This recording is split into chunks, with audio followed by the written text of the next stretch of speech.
கிறிஸ்துவுக்குள் பிரியமுள்ள சகோதர சகோதரிகளே, பலந்தரும் தேவன் எபிசோட் 1725 கர்த்தரை துதிக்கிறேன், மகிமைப்படுத்துகிறேன்.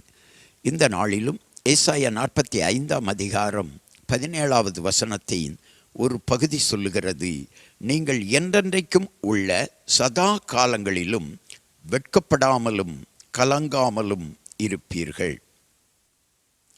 எப்பொழுது கர்த்தருடைய நித்திய ரட்சிப்பினால் ரட்சிக்கப்படுகிற பொழுது, ரட்சிக்கப்பட்ட பிள்ளைகளுக்கு கலக்கமும் இல்லை, வெட்கமும் இல்லை.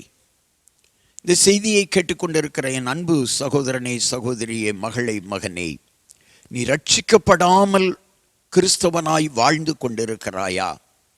ஒருவேளை அப்படிப்பட்ட உனக்கு கலக்கம் இருக்கலாம், வெட்கம் இருக்கலாம்.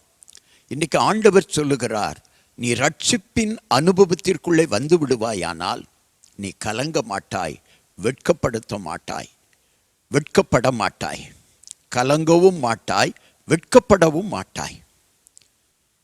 ஒருவேளை உன்னுடைய வாழ்க்கையில் நான் ஆண்டவருக்கு பிரியமாய்த்தான் நடக்கிறேன், ஆனாலும் என் வாழ்க்கையில் வெட்கப்பட்டு போகிற சூழ்நிலைகள், கலக்கமடைந்து போகிற சூழ்நிலைகள் வந்து விடுகிறதே என்று கலங்கி நிற்கிறாயா? தொழிலிலே கலக்கம் இருக்கிறதா? வியாபாரத்தில், வாழ்க்கையில், வேலையிலே கலக்கம் இருக்கிறதா? உங்களுக்கான செய்திதான். ரட்சிப்புக்குள்ளே வாருங்கள். ரட்சிக்கப்பட்ட ஜனங்களை கர்த்தர் ஒரு நாளும் வெட்கப்படுத்த மாட்டார். என் ஜனங்கள் ஒருபோதும் வெட்கப்பட்டு போவதில்லை என்று சொல்லி இருக்கிறார். கண்களை மூடி ஜெபிக்கலாம். எங்களை நேசிக்கிற நல்ல தகப்பனே, இன்றைக்கு யார் யார் வாழ்க்கையை குறித்து, தொழிலை குறித்து, வேலையை குறித்து, குடும்பத்தை குறித்து, பிள்ளைகளை குறித்து, ஊழியத்தை குறித்து கலங்கி நிற்கிறார்களோ அவர்களுக்கான செய்தி, நீங்கள் கலங்க வேண்டாம். உங்கள் இருதயம் கலங்காதிருப்பதாக.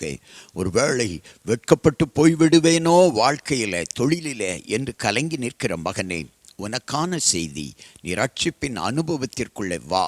ரட்சிக்கப்பட்ட பிள்ளைகளுக்கு ஆண்டவர் ஒரு நாள் வெட்கத்தை கொடுக்க மாட்டார், கலக்கத்தை கொடுக்க மாட்டார்.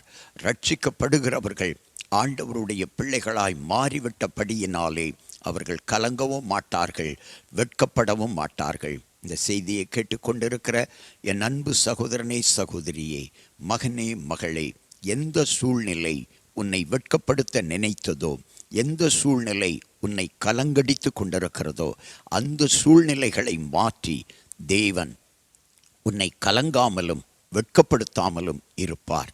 நீ ரட்சிப்பின் அனுபவத்திற்குள்ளே வந்துவிடு. இயேசுவின் நாமத்தில் ஜெபிக்கிறேன் பிதாவே, ஆமென்.